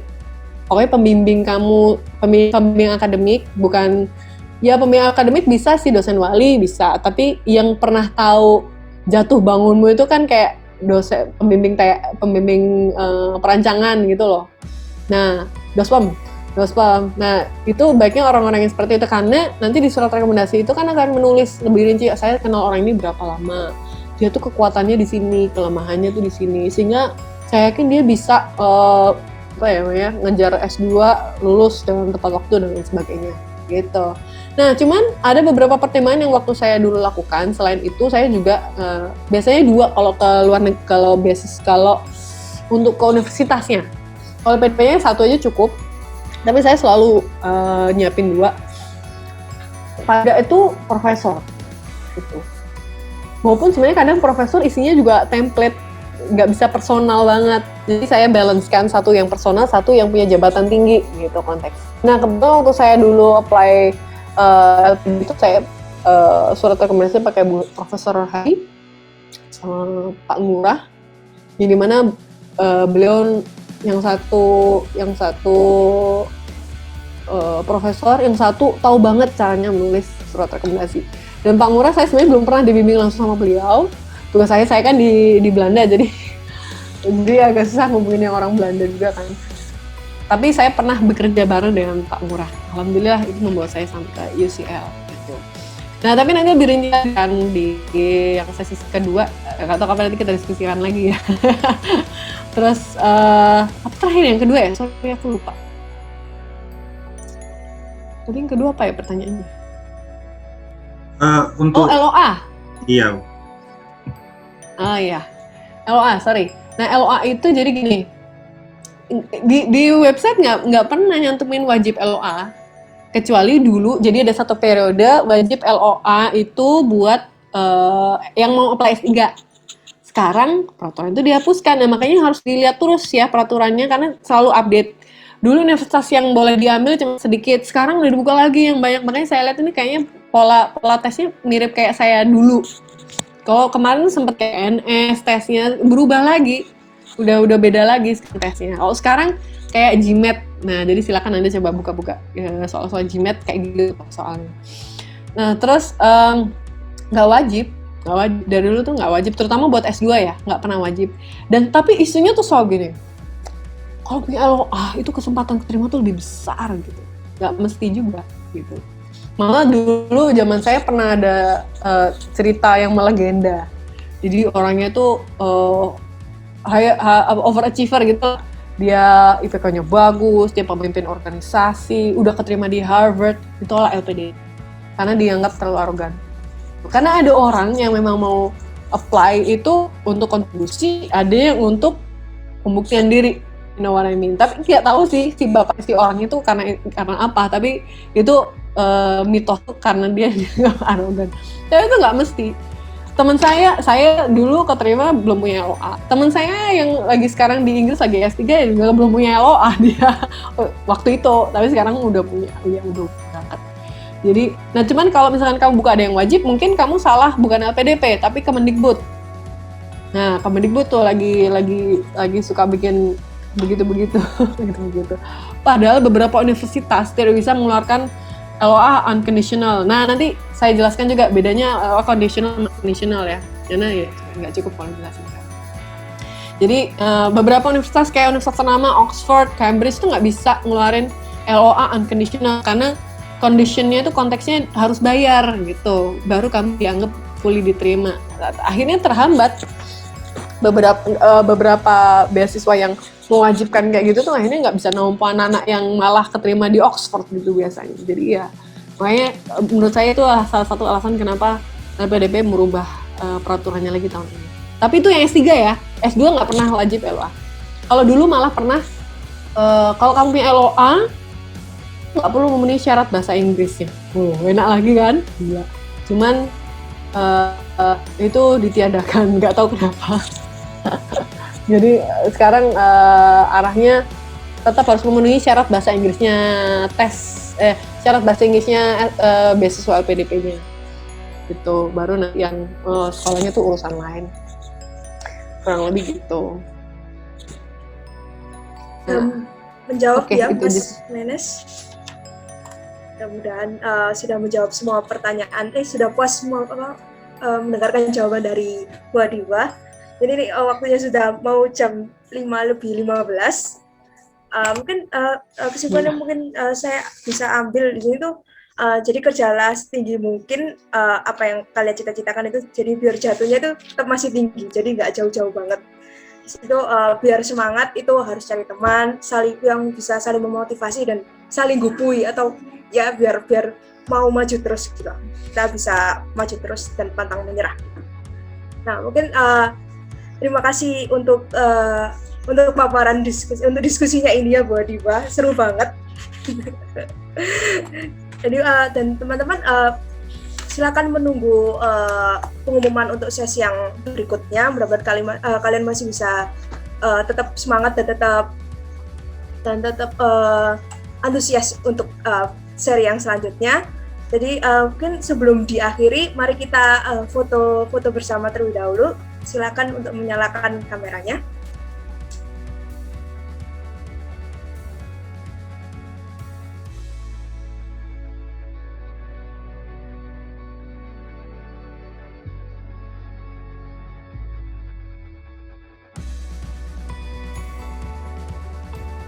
Oke.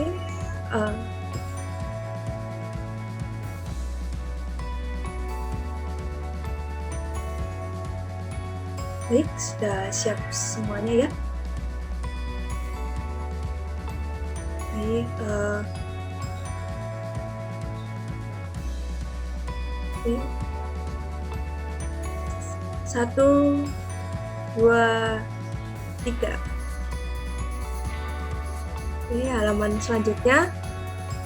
1, 2, 3.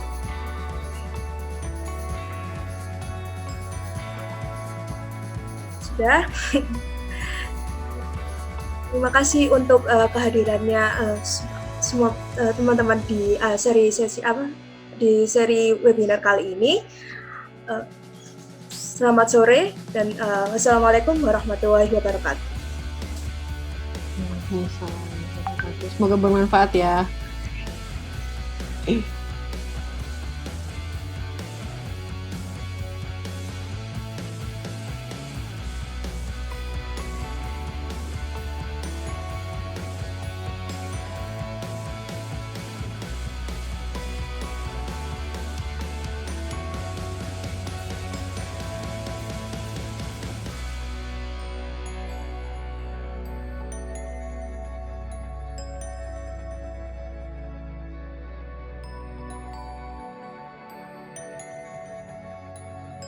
Saya mohon izin undur diri dulu ya. Terima kasih guys sudah difasilitasi meracun.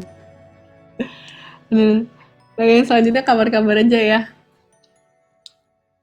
Assalamualaikum. Waalaikumsalam. Terima kasih, Bu.